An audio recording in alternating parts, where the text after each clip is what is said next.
Ici histoire. Notre petit frère ira en enfer ce soir. Victor Lang whispers in French, his voice cold as steel in the dark study of Ethan Caldwell's Miami estate. The plan is laid: sink the billionaire's yacht in a staged storm, leaving no trace. But Lashonda Carter, a young black housekeeper, eavesdrops her fluent French, taught to her by her great-grandmother, revealing a chilling plot. They are trying to kill the boss? Hired after her mother's death, Lashonda is invisible to the upper class, but her courage will turn the tide. Can she outwit the killers and save Ethan? What secrets lie beneath the shadows of his wealth? Immerse yourself in this gripping tale of betrayal and courage. Where are you watching from? Share below, hit the subscribe button, and join our channel for the latest thrillers. Don't miss a single twist. Stay tuned to discover the truth. The Miami sunrise bled gold through the floor-to-ceiling windows of the Caldwell estate, casting long shadows across the marble floors. Lashonda Carter, 24, stood in the servants' quarters, her reflection sharp in a cracked mirror. Her dark eyes, framed by tight braids, held a quiet storm. She adjusted her crisp black apron, the weight of her mother's death 6 months prior still heavy in her chest. Felicia Carter had been her anchor, a single mother who'd worked 2 jobs to keep them afloat. Now cancer had stolen her, leaving Lashonda alone, until Ethan Caldwell, the 32-year-old billionaire chairman of Caldwell Resorts, offered her a job. Not out of pity, he'd said, but loyalty. Her father, Marcus, had been his father's best friend, a bond forged in youth and broken by Marcus's early death. Ethan's gesture was a lifeline, but Lashonda felt like a stranger in this palace of wealth. She moved through the halls, her soft-soled shoes whispering against the stone. The estate was a labyrinth of opulence, chandeliers dripping crystal, walls lined with art she couldn't name. As a housekeeper, her role was to be invisible, to polish and scrub until the world gleamed for those who never noticed her. But Lashonda noticed everything: the way the staff averted their eyes, the tension in the air when Ethan's sister, Claire, swept through, her perfume sharp as a blade. Claire's husband, Victor Lang, was worse, a tall, lean man with a smile that never reached his pale blue eyes. Lashonda had learned to read people long ago, a skill honed by her grandmother, Marguerite, a Creole linguist who'd raised her on stories and secrets. "Words are your shield, Cher," Marguerite had said, her voice warm as she taught Lashonda French over steaming cups of chicory coffee. "Learn to hear what others hide." At 12, Lashonda hadn't understood. Now, standing in the quiet of dawn, she did. French was her secret weapon, a language she'd mastered through late-night study after Marguerite's death. It was her way of keeping her grandmother close, of holding on to something no one could take. She glided toward the grand staircase, a duster in hand, her task to polish the mahogany banister before the household stirred. The estate was always quietest at 6 a.m., when the world felt suspended, and secrets slipped through cracks. She liked these hours when she could work unnoticed, her presence as fleeting as a shadow. But today the silence was different, thicker, charged. As she neared the second-floor landing, voices drifted from Ethan's study, the heavy oak door slightly ajar. She froze, her duster hovering midair. "Il ne reviendra pas de ce voyage en mer," a man's voice hissed, low and deliberate. "He won't return from the sea trip." The words were in French, spoken with a clipped precision that sent a chill down Lashonda's spine. It was Victor Lang. Her pulse quickened, but she didn't move. She pressed herself against the wall, her breath shallow, the cool plaster grounding her. "Assure-toi que c'est propre," another voice replied. Claire, her tone sharp, like glass. "Make it clean." Lashonda's mind raced, translating each syllable. Her fluency, polished by years of practice, left no room for doubt.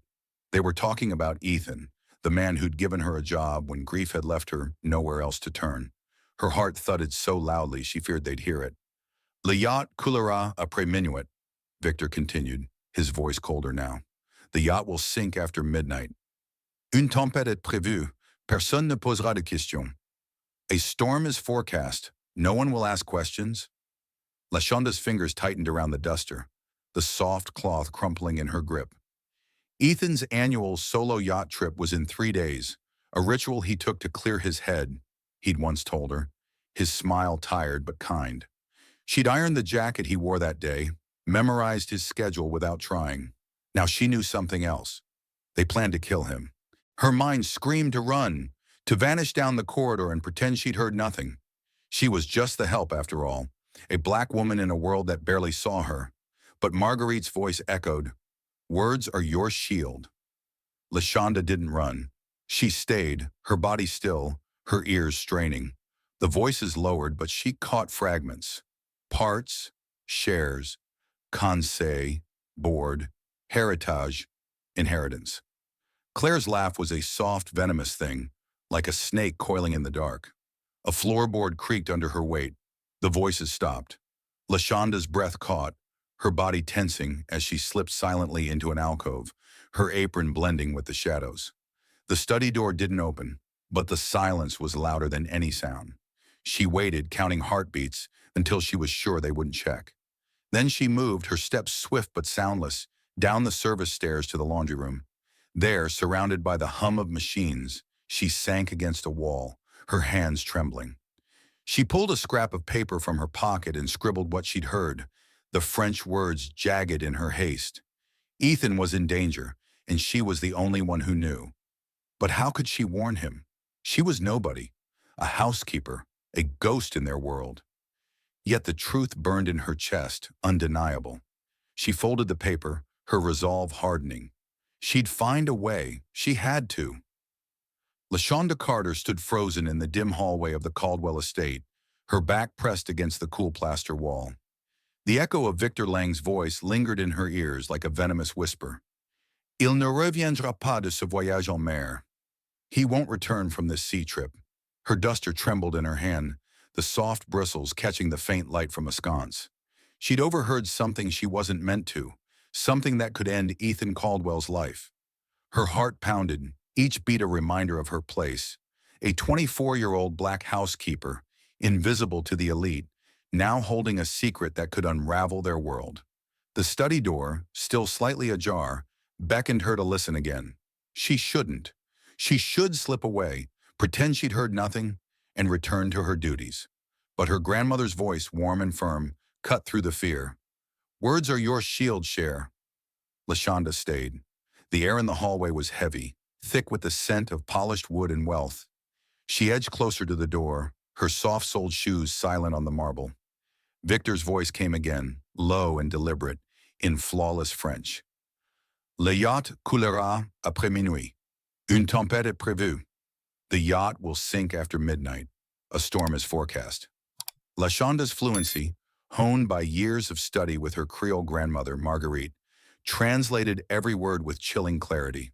She pictured Ethan, the blonde, sharp-eyed billionaire who'd given her a job when grief had left her adrift. His solo yacht trip, a ritual he took every fall, was 3 days away. Tuesday. The word felt like a guillotine. Claire's voice joined Victor's, softer but laced with venom. "Assure-toi que c'est propre, Victor. J'hérite des parts, et toi, tu gères le conseil. Make it clean. I inherit the shares, and you handle the board." Lashonda's stomach twisted. Claire, Ethan's older sister, with her sleek blonde hair and designer scarves, was plotting to kill her own brother. For what? Money? Power? The Caldwell Resorts empire was worth billions, its luxury hotels dotting coastlines from Miami to Monaco. Lashonda had seen Claire's cold smiles at charity galas, her hand resting lightly on Victor's arm. Now those moments felt like rehearsals for betrayal. She leaned closer, her breath shallow, catching every syllable. "On dira que c'était un accident," Victor said, his tone as casual as if discussing the weather. "They'll say it was an accident. Les courants sont forts près des quays. Les débris seront éparpillés. The currents are strong near the quays. The debris will be scattered." Lashonda's mind raced, painting a grim picture. Ethan's yacht, swallowed by the sea, his body lost to the waves, the world mourning a tragedy that was anything but. Her fingers tightened around the duster, the wood handle grounding her as the voices grew quieter, more conspiratorial. "Et si quelqu'un pose des questions?" Claire asked, a rare edge of doubt in her voice. What if someone asked questions? Victor's laugh was low, smug. Une veuve éplorée ne suscite que de la sympathie. Tu joueras ton rôle à la perfection. A grieving widow inspires only sympathy. You'll play your role perfectly. Lashonda's blood ran cold. Claire wasn't married to Ethan. Victor meant her as Ethan's sister, the sole heir, weeping for the cameras while she seized control. The audacity of it, the cruelty, made Lashonda's chest tighten. She dusted their trophies, folded their linens, and watched them glide through life without a care. Now she saw the truth. They were monsters in tailored suits. A sudden creak under her foot shattered the silence. The voices stopped. Lashonda's heart lurched, her body tensing as she slipped into the shadow of a nearby alcove, her apron blending with the dark. The study door didn't open, but the pause was deafening, a predator holding its breath. She counted seconds, her pulse a drum in her ears, until the conversation resumed, softer now, too faint to catch. She didn't dare linger. Moving swiftly, she descended the service stairs, her steps soundless, and slipped into the laundry room. The hum of washing machines enveloped her, a mechanical lullaby that did little to calm her nerves. She sank against a wall, her hands trembling as she pulled the scrap of paper from her pocket. In jagged handwriting, she'd scrawled Victor's words. Yacht sinks after midnight. Storm. No questions. Her pen hovered, then added, Claire inherits shares. Victor controls board. The words stared back, stark and undeniable. Ethan was in danger, and she was the only one who knew. But what could she do? She was nobody, a housekeeper, a black woman in a world that dismissed her. To speak was to risk everything, her job, her safety, maybe more. She folded the paper, tucking it into her apron, and closed her eyes. Marguerite's face appeared, her silver hair glowing in the memory of their French lessons. Words can save, Cher, she'd said, her hands steady as she poured coffee, but only if you're brave enough to use them. Lashonda's eyes snapped open. She couldn't stay silent. Ethan had been kind, not in a patronizing way, but in the quiet respect he showed when he thanked her for coffee or asked about her day. He didn't deserve to die. Her mind churned, piecing together a plan. She couldn't confront Victor or Claire. They'd deny everything, and who would believe her? Ethan was her only hope, but how to reach him without raising suspicion? The household was a minefield of watchful eyes, maids who gossiped, security who reported to Claire. Lashonda's gaze fell on the laundry basket, a pile of Ethan's shirts waiting to be pressed. An idea sparked. She could slip a note into his pocket, a warning he'd find in private. It was risky, but it was something. She stood, her resolve hardening like steel. The estate was waking now, the distant clink of breakfast dishes signaling the start of the day. Lashonda smoothed her apron, her face a mask of calm, but inside a fire burned. She was no longer just the help. She was a witness, a keeper of truths no one else could hear. As she stepped back into the halls, the scrap of paper felt heavy in her pocket, a promise to act. She didn't know how, but she would warn Ethan. The Caldwell estate hummed with the quiet rhythm of evening, the chandeliers casting a warm glow over the dining room where Lashonda Carter moved with practiced grace. Her hands, steady as she poured coffee, belied the storm raging within. The scrap of paper in her apron pocket felt like a live wire, its jagged words. Yacht sinks after midnight. Storm. No questions. Burning against her thigh. She'd overheard Victor Lang and Claire Caldwell plotting to kill Ethan. Their French conspiracy a death sentence for the billionaire who'd given her a job when grief had hollowed her out. Now at 24, Lashonda was no longer just a housekeeper. She was a guardian of a truth that could save a life or end her own. The weight of it pressed against her chest, but her grandmother's voice steadied her. Words are your shield, Cher.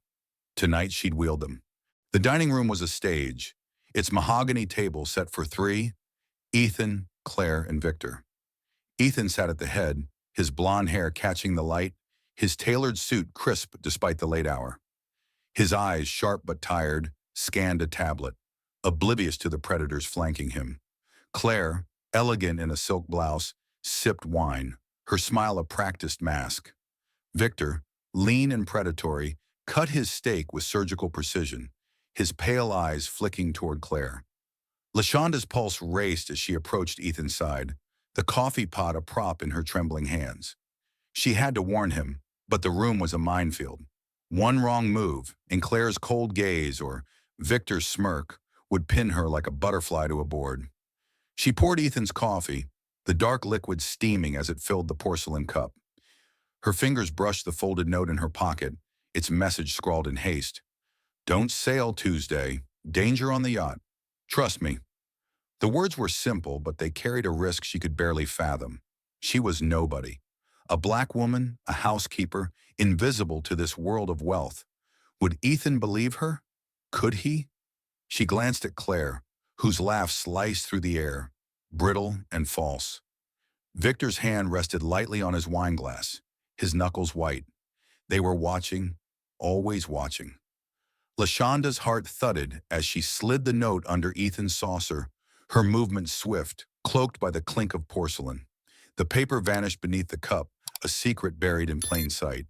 She stepped back, her face a mask of calm, and moved to Claire's side, offering more wine. Claire waved her off, her eyes narrowing briefly, as if sensing a shift in the air. Lashonda's breath caught, but she kept moving, her apron swaying as she retreated to the corner, where shadows offered meager protection. Her hands clasped behind her back, nails digging into her palms. She'd done it. Now she could only wait. Ethan sipped his coffee, his expression unchanged. Did he see the note? Would he read it? Lashonda's mind raced, replaying the French words she'd overheard. Le yacht coulera après minuit. The yacht will sink after midnight. Victor and Claire planned to stage a storm accident, leaving Ethan's body to the sea and Claire to inherit his empire. Lashonda had dusted their world, folded their linens, but now she held their secret, a weapon if she could wield it right. Her grandmother, Marguerite, had taught her French to protect her, to hear what others hid. Tonight, those lessons were her armor. The dinner dragged on, each moment a tightrope. Victor's voice, smooth and calculated, filled the room as he discussed hotel expansions. Claire nodded, her smile a razor's edge. Ethan, distracted, set down his cup, his fingers brushing the saucer. Lashonda's heart skipped. Had he felt the note? His eyes flicked toward her, brief but piercing, and she looked away, busying herself with a tray. The seconds stretched, taut as a bowstring, until Ethan stood excusing himself. Early meeting tomorrow, he said, his voice even. He left the room, saucer untouched. Lashonda's stomach sank. Had she failed? She cleared the table, her movements mechanical, her mind a whirlwind. The note was still there, hidden beneath the cup. She retrieved it, slipping it back into her pocket, her resolve fraying. She couldn't try again tonight, not with Claire's eyes lingering, Victor's presence a shadow. The kitchen offered refuge, its fluorescent hum drowning out her panic. She scrubbed a plate, the hot water scalding her hands when a voice cut through the noise. Everything all right, Lashonda? She spun, water dripping from her fingers. Ethan stood in the doorway, his suit jacket gone, sleeves rolled up. His blue eyes held her, steady but searching. She nodded, her throat tight. Yes, sir. He stepped closer, his voice low.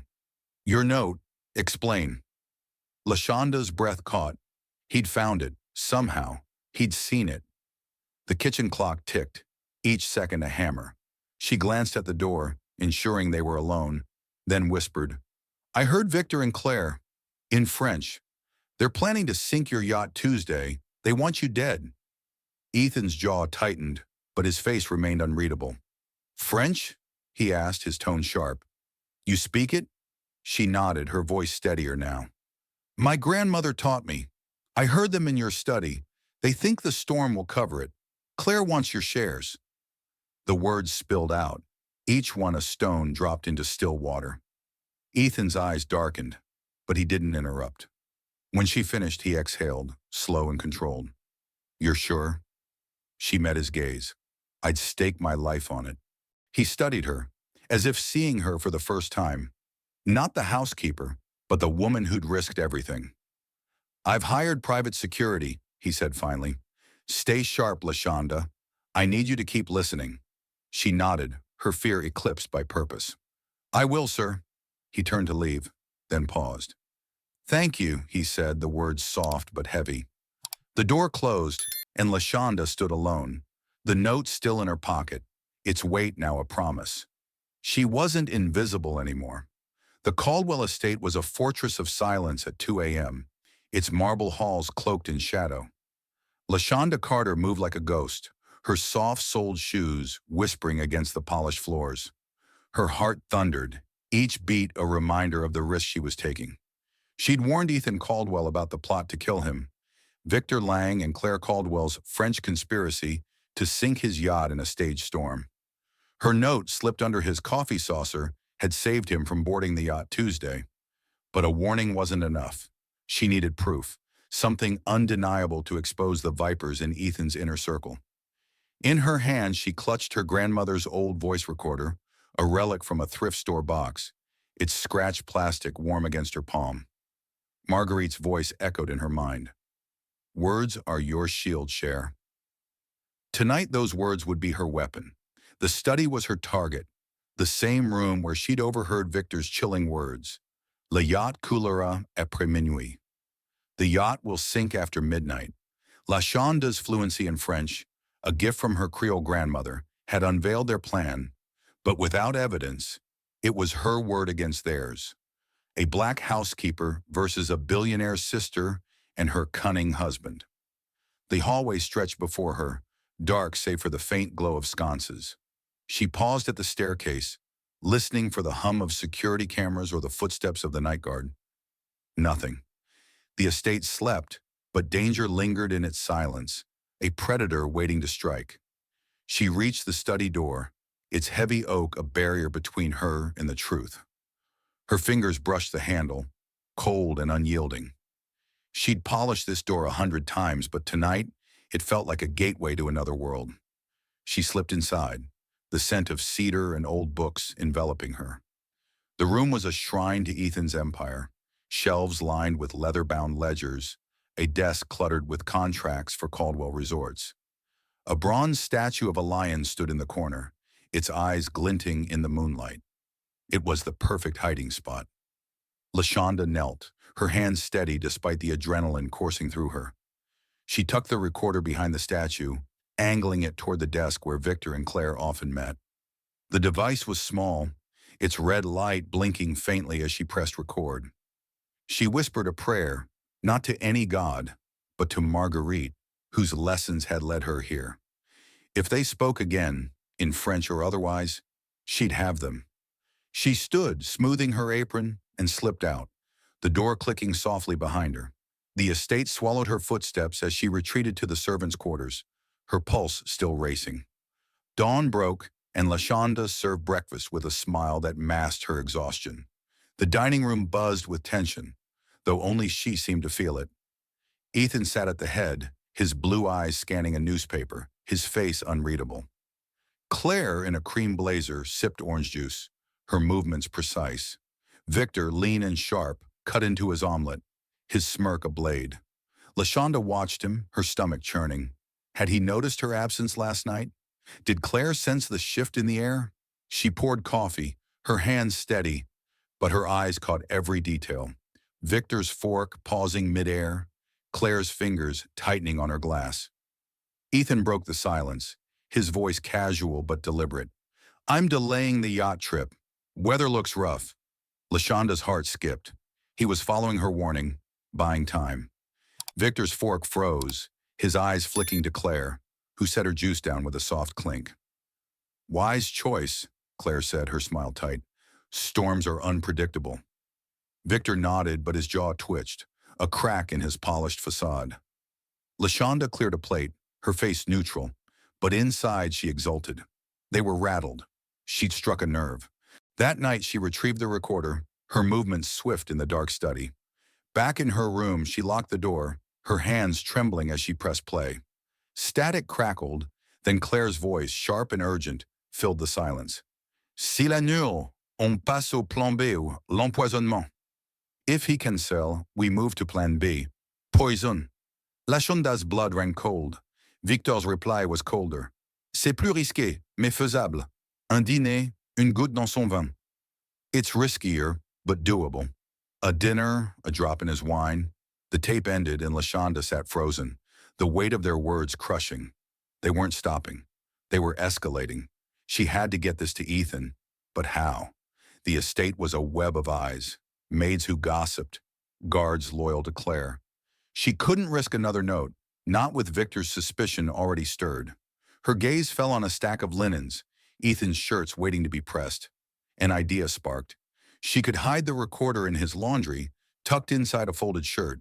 It was reckless, but it was her only shot. She wrapped the device in a cloth, securing it in the collar of his favorite blue Oxford, and placed it in his wardrobe, her heart pounding.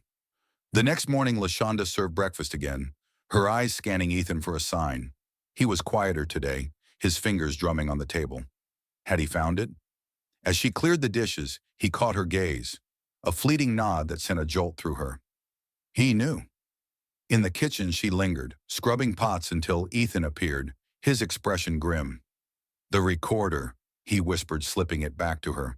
"I heard it. They're after my company, not just my life." His voice was steel, but his eyes held something new. Trust. "Keep watching, Lashonda. I'm calling my lawyer." She nodded, her fear eclipsed by purpose. "I won't stop, sir." He left and she clutched the recorder, its weight a vow. The game had changed. Victor and Claire were hunting, but so was she. Marguerite's words rang true. Words were her shield, and now her sword. She wasn't just the help anymore. She was the one they'd never see coming. The Caldwell estate shimmered under the midday sun, its marble facade a mask for the treachery brewing within. Lashonda Carter moved through the halls, her duster a prop in a performance of invisibility. Her heart hadn't stopped racing since she'd slipped the recorder to Ethan Caldwell, its damning French audio exposing Victor Lang and Claire Caldwell's plan to poison him if the yacht scheme failed. The 24-year-old black housekeeper, once just a shadow in this world of wealth, was now a hunter of truths. Her grandmother's voice, warm and resolute, anchored her. "Words are your shield, Cher." But words alone weren't enough anymore. She needed evidence, tangible, undeniable, to bury the conspirators before they struck again. The study had yielded their voices.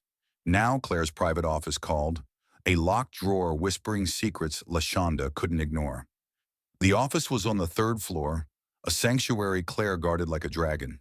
Lashonda had only cleaned it once, under Claire's hawk-like gaze, but she'd memorized its layout.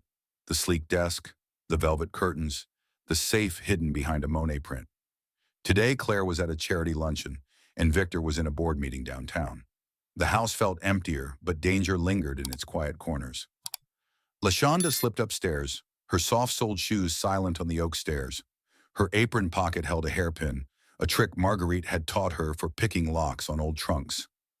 "Sometimes, Cher, you gotta open what's closed," her grandmother had said, her eyes twinkling.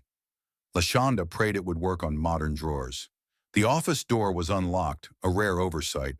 She stepped inside, the air heavy with Claire's jasmine perfume. The desk gleamed, its surface bare except for a crystal paperweight and a locked drawer on the right. Lashonda knelt, her hands steady despite the adrenaline surging through her. The hairpin slid into the lock, her fingers twisting with practiced care. A soft click rewarded her, and the drawer opened, revealing a leather folder. Her pulse quickened as she lifted it, her eyes scanning the first page. Lang Holdings Trust Agreement. Below, in Claire's sharp cursive, a directive to transfer 45% of Caldwell Resort's shares to an offshore account dated a week ago. Lashonda's breath caught. This was the motive. Control of Ethan's empire siphoned away in secret. She flipped through the pages, each one a betrayal in ink. Bank transfers to the Caymans, emails to a lawyer named Duval, and a memo pressuring board members to approve emergency restructuring. Her hands trembled, not from fear but from fury. Claire and Victor weren't just planning Ethan's death, they were stealing his legacy while he breathed. Lashonda pulled her old phone from her pocket, its cracked screen flickering as she snapped photos of each document. The shutter's soft click was deafening in the silence, each image a step closer to justice. A distant clack of heels froze her. "Claire!" Back early.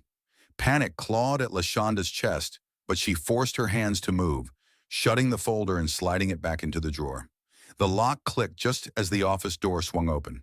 Claire stood in the doorway, her cream blazer pristine, her blue eyes narrowing like a predator's. "What are you doing here?" Her voice was ice, each word a blade. Lashonda stood, clutching her duster, her face a mask of calm. "Just dusting, ma'am," she said, gesturing to the paperweight. "There was a smudge." Claire's gaze flicked to the desk, then back to Lashonda. "This room is off limits today." Her tone was sharp, but her eyes searched, probing for cracks. Lashonda dipped her head, her heart pounding. "My apologies, ma'am. I'll stick to the schedule." She moved toward the door, her steps measured, but Claire blocked her path, her perfume suffocating. "You're very thorough, aren't you?" Claire said, her smile thin. "Almost too thorough." Lashonda met her gaze, unflinching. "I try to be, ma'am." A heartbeat passed, then Claire stepped aside, her heels clicking as Lashonda escaped. The hallway was a blur as Lashonda descended to the kitchen, her phone heavy in her pocket. She'd gotten the evidence, but Claire's suspicion was a noose tightening around her. In the pantry, she caught her breath, the scent of spices grounding her. She had to get the photos to Ethan, but the estate was a web of watchful eyes. A direct handoff was too risky. Her gaze fell on a tray of coffee, Ethan's afternoon ritual. She could slip the phone into a napkin, leave it in his study. It was reckless, but she was running out of time. She prepared the tray, her hands steady as she folded the phone into a linen napkin, tucking it beneath a saucer.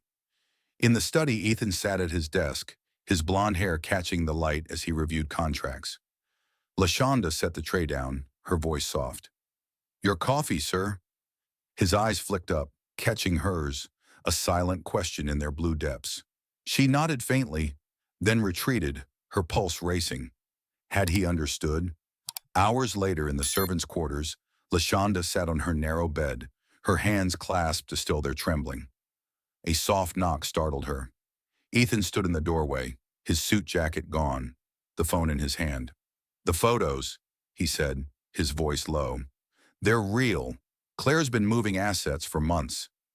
His jaw clenched, but his eyes held gratitude. "You're risking everything, Lashonda." "Why?" She met his gaze, her voice steady. "Because you trusted me when no one else did." He nodded, slipping the phone back to her. "Keep it safe. I'm calling the FBI. Stay sharp." Lashonda clutched the phone, its cracked screen a testament to her resolve. Claire's eyes haunted her, but Marguerite's words burned brighter. "Words are your shield." The photos were her sword, and she'd wield them to protect Ethan. She wasn't invisible anymore. She was the truth they couldn't silence. The Caldwell estate pulsed with a deceptive calm, its polished surfaces gleaming under the Miami dusk. Lashonda Carter moved through the halls, her duster a silent accomplice, but her heart was a war drum. She'd handed Ethan Caldwell the photos of Claire's secret trust agreement, exposing the theft of 45% of his company's shares to Lang Holdings. The French recordings, captured by her grandmother's old device, had revealed Victor Lang and Claire Caldwell's escalating plot. Poison if the yacht scheme failed.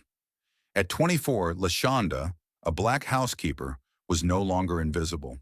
She was a shadow warrior, armed with truths that could topple an empire.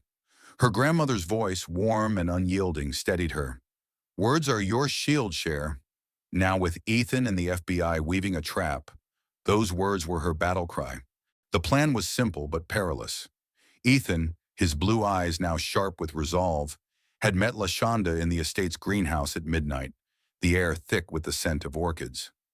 "The trust is real," he'd said, studying her photos. "They've siphoned millions offshore." He handed her a burner phone, its screen cold in her palm. "Report everything. The FBI's on board." Lashonda nodded, her fear eclipsed by purpose. Ethan would bait Claire with a fake board meeting to restructure shares, forcing her to act rashly. Lashonda's role was to watch, listen, and record, her eyes and ears the linchpin of their counterstrike. She slipped into Claire's private office at dawn, her movements swift in the half-light. The locked drawer was empty now. Claire had moved the documents, likely spooked by Lashonda's earlier intrusion. But the office phone, a sleek black device, was a new opportunity. Lashonda planted a second recorder, A tiny device scavenged from her thrift store finds, behind the phone's cradle. If Claire made calls, she'd catch them. Her hands trembled as she adjusted the angle, the faint hum of the estate's air conditioning masking her breath. She was out in seconds, the door clicking shut behind her apron a cloak of invisibility. Breakfast was a theater of tension. Ethan sat at the dining table, his newspaper a prop as he announced, "I'm calling a board meeting Friday. Time to restructure shares." His voice was casual, but his eyes flicked to Lashonda, a silent signal. Claire's coffee cup paused midair, her lips tightening. Victor, slicing grapefruit, froze, his knife glinting. "Restructuring?" Claire asked, her tone smooth but strained. "Isn't that premature?" Ethan shrugged. "The board's restless. Best to act now." Lashonda cleared a plate, her face neutral, but her pulse sang. The bait was set. By noon, Claire's composure was fraying. Lashonda, dusting the second-floor landing, overheard her in the office, her voice low on the phone. "Victor, accélérez le transfer. Ethan suspect quelque chose." Speed up the transfer. Ethan suspects something. Lashonda's recorder, hidden behind the phone, caught every word. She retrieved it that night, her heart pounding as she listened in her room. Victor's reply was clipped. "Je vais à la banque demain. Les fonds seront déplacés." "I'm going to the bank tomorrow. The funds will be moved." Lashonda's breath caught. They were panicking, moving faster than planned. She texted Ethan on the burner phone. "Claire's rushing the transfer. Victor's at the bank tomorrow. Audio secured." Ethan's response was immediate. "Good work. FBI's tracking Victor. Keep recording." Lashonda clutched the phone, its weight a tether to her courage. The estate was a chessboard, and she was no longer a pawn. But Claire's suspicion was a growing shadow. At lunch, Claire's eyes lingered on Lashonda, her gaze a scalpel. "You're everywhere today," she said, her smile cold. Lashonda dipped her head. "Just doing my job, ma'am." Claire's laugh was sharp, a warning. Lashonda's skin prickled, but she held her ground, her grandmother's lessons, her armor. The next day, Lashonda planted another recorder in the study, where Claire and Victor often met. She was polishing the banister when Victor stormed in, his voice a low growl. "Il nous pousse dans un coin." He's backing us into a corner. Claire's reply was venomous. "Alors, on agit ce soir. Le vin, comme prévu." "Then we act tonight." The wine as planned. Lashonda's blood ran cold. They were reverting to the poison plan, desperate to eliminate Ethan before the board meeting. She retrieved the recorder at dusk, her hands shaking as she slipped it into her apron. The audio was a death knell, Claire's voice clear. "Une goutte suffira. Il s'effondrera avant le dessert." One drop will do. He'll collapse before dessert. She met Ethan in the greenhouse again, the stars a faint glow through the glass. She handed him the recorder, her voice low. "They're planning to poison you tonight, at dinner." Ethan's jaw clenched, his eyes dark with fury. "The FBI's ready," he said. "They'll swap the wine, monitor the kitchen. You've given us everything, Lashonda." He paused, his gaze softening. "You're risking your life." "Why?" She met his eyes, her voice steady. "Because nobody else would." He nodded, respect in his silence. Lashonda returned to her duties, her face a mask as she set the dining table. Claire's eyes followed her, a predator sensing prey. Victor's smirk was gone, replaced by a taut unease. Ethan, playing his part, sipped water, his calm a facade. The trap was closing, but Lashonda felt the noose tightening around her own neck. Claire's suspicion was a blade at her throat, and one misstep could end her. She served the soup, her hands steady, but her mind raced. The FBI was watching, but she was alone in this room, surrounded by wolves. As she cleared the plates, Ethan caught her eye, a faint nod signaling the plan was in motion. Lashonda exhaled, her fear tempered by resolve. Marguerite's words burned bright. "Words are your shield." The recordings were her sword, and tonight they'd strike. She wasn't just the help anymore. She was the spark that would ignite Claire and Victor's downfall. The board meeting loomed, but first they had to survive dinner. The game was on, and Lashonda was ready. The Miami headquarters of Caldwell Resorts gleamed under the noon sun, its glass facade a mirror for the city's ambition. Inside, the boardroom was a battlefield, its mahogany table polished to a sheen that belied the war about to unfold. Lashonda Carter, disguised as a server in a crisp white shirt and black vest, moved silently, her tray of coffee a prop in a high-stakes game. At 24, the black housekeeper had become the linchpin in Ethan Caldwell's fight to save his life and empire. Her recordings and photos had exposed Claire Caldwell and Victor Lang's plot, first to sink Ethan's yacht, then to poison him, all to seize 45% of the company's shares. Now with the FBI poised to strike, Lashonda's heart pounded like a drum. Her grandmother's voice, warm and fierce, anchored her. Words are your shield, Cher. Today those words would be a sword. The boardroom buzzed with murmured anticipation, the air thick with the scent of leather and cologne. 12 board members, gray-suited and stern, sat around the table, their eyes on Claire, who stood at the far end, her cream pantsuit impeccable, her smile a practiced blade. Victor flanked her, his lean frame tense, his pale eyes scanning the room. They believed Ethan was vulnerable, his restructuring, meeting a chance to push for emergency control. Lashonda, balancing her tray, slipped a tiny recorder under the table's edge, its red light blinking faintly. She'd risked everything to get here, her job, her safety, her invisibility. One misstep, and Claire's suspicion, already a noose, would tighten. Lashonda poured coffee, her movements fluid, her face a mask of neutrality. Her vest hid the burner phone Ethan had given her, its weight a reminder of their plan, bait Claire into revealing her hand, then strike with the recordings. Ethan was late, a deliberate move to unsettle them. Claire's voice cut through the room, smooth but commanding. In Ethan's absence, we must act swiftly. The company needs stability. I propose an emergency vote to transfer operational control to me. A board member, a silver-haired woman, hesitated. Shouldn't we wait for Ethan? Claire's smile tightened. He's delayed. We can't afford to stall.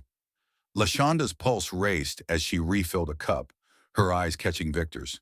His smirk was gone, replaced by a taut unease. He sensed something, her presence perhaps, or the shift in the air. She'd felt his gaze before, in the estate's halls, a predator sizing up prey. Now she was the hunter, her recorder capturing every word. The board murmured, some nodding, others shifting uncomfortably. Claire's confidence was a veneer, her fingers drumming lightly on the table. Lashonda retreated to the corner, her tray a shield, her breath shallow. The trap was set, but the room felt like a powder keg. The door swung open, and Ethan entered, his blonde hair catching the light, his tailored suit a declaration of control. The room stilled, Claire's smile faltering for a fraction of a second. No absence here, Ethan said, his voice like ice, each word a hammer. He took his seat at the head, his blue eyes sweeping the table, lingering on Claire and Victor. Let's discuss restructuring. Victor leaned forward, his voice smooth. Good to see you, Ethan. Claire's right. Stability is key. Ethan's smile was a blade. Stability or betrayal? He pulled a small speaker from his pocket and pressed play. Claire's voice filled the room, sharp and venomous. S'il annule, on passe au plan B, l'empoisonnement. If he cancels, we move to plan B. Poison. Gasps rippled through the board. Victor's face drained of color, his hands gripping the table. Claire froze, her eyes darting to the door. Ethan continued unrelenting as Victor's voice followed. Un goutte suffira. Il s'effondrera avant le dessert. One drop will do. He'll collapse before dessert. The board erupted in whispers, eyes wide with shock. Ethan raised a hand, silencing them. This, he said, holding up a folder, is a trust agreement. Claire and Victor siphoned 45% of our shares to an offshore account. They planned to kill me to secure it. He tossed the photos Lashonda had taken across the table, the documents stark under the fluorescent lights. Claire's voice cracked. This is a lie! But her hands trembled, betraying her. Victor lunged for the door, but 2 FBI agents in plain clothes blocked his path, their badges glinting. Stay where you are, one said, voice flat. The room was chaos, board members shouting, Claire's face a mask of fury and fear. Lashonda stood in the corner, her tray forgotten, her heart pounding. She'd done it. Her evidence had brought them to their knees. Ethan's eyes found hers, a fleeting nod of gratitude. He addressed the board, his voice steady. My housekeeper, Lashonda Carter, risked everything to uncover this. She heard what they hid, saw what they buried.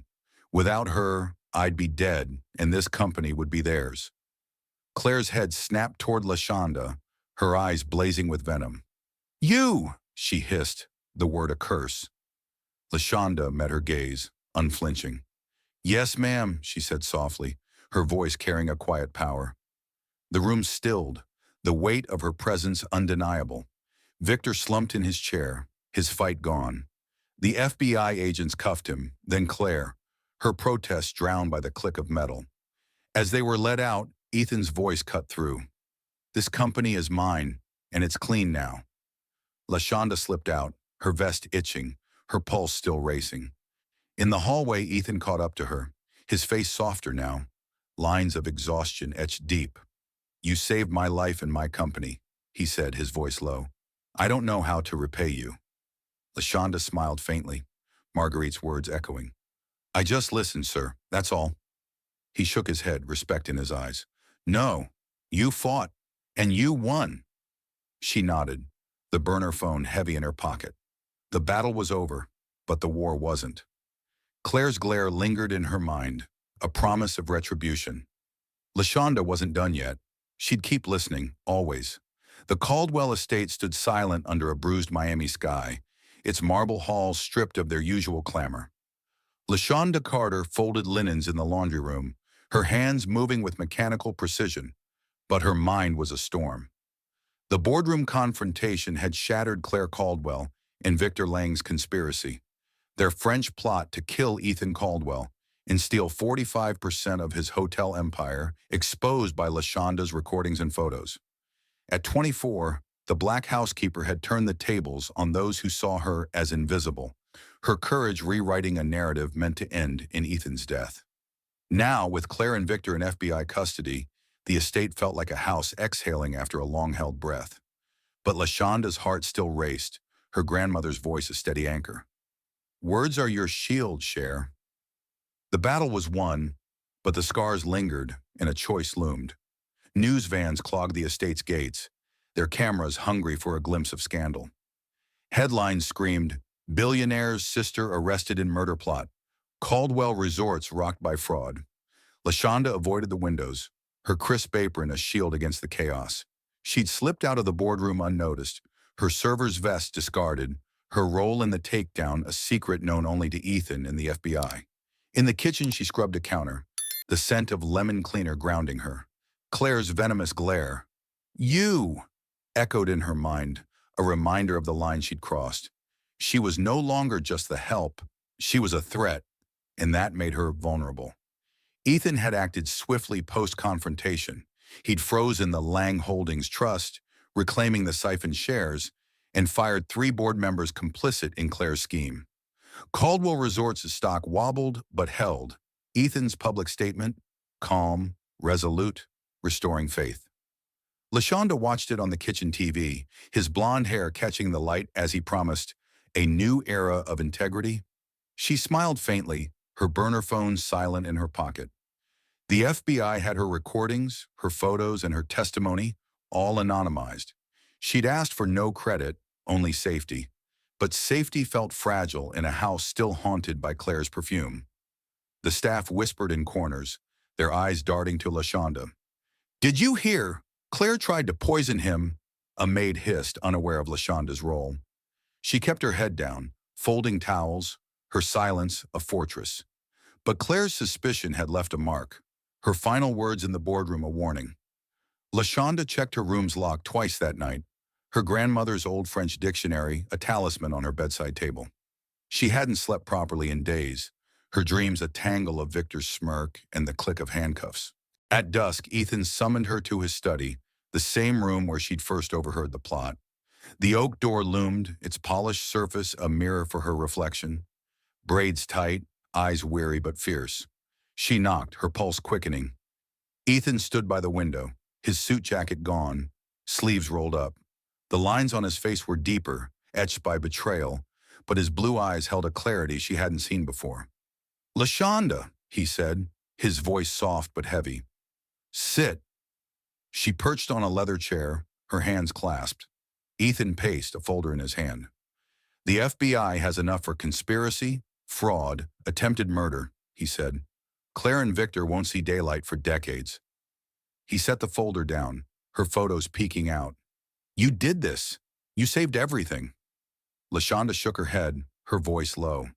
"I just listened, sir." Ethan's laugh was bitter.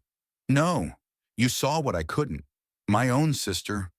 He trailed off, his jaw tight. He slid an envelope across the desk. "This is for you. A trust, education, a home, whatever you need." Lashonda's fingers hovered, but didn't touch it. "I don't want charity," she said, her gaze steady. "I want a chance to keep learning." Ethan leaned back, respect flickering in his eyes. "Then stay, not as a housekeeper, as my advisor. You've got a mind for this, Lashonda. I need people I can trust."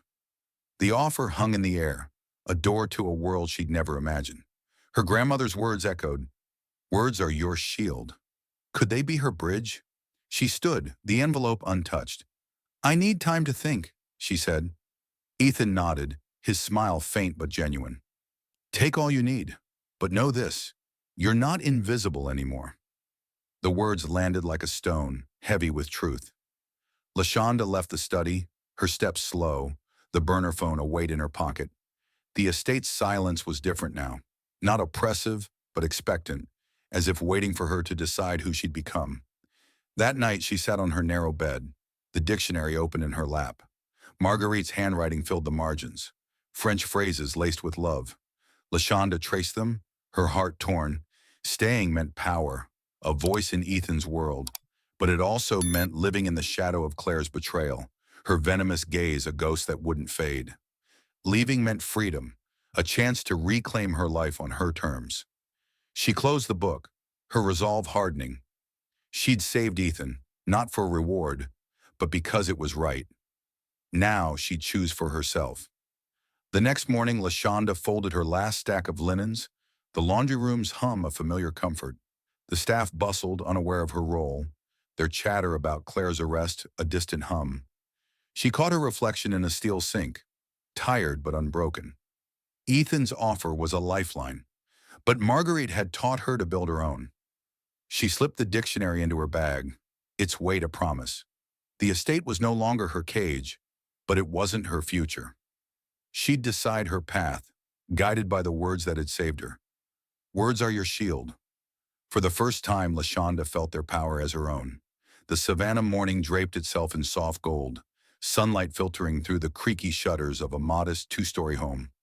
Lashonda Carter, now 25, stood in her small kitchen, the scent of brewed coffee mingling with the faint tang of lemon from a tree in the backyard.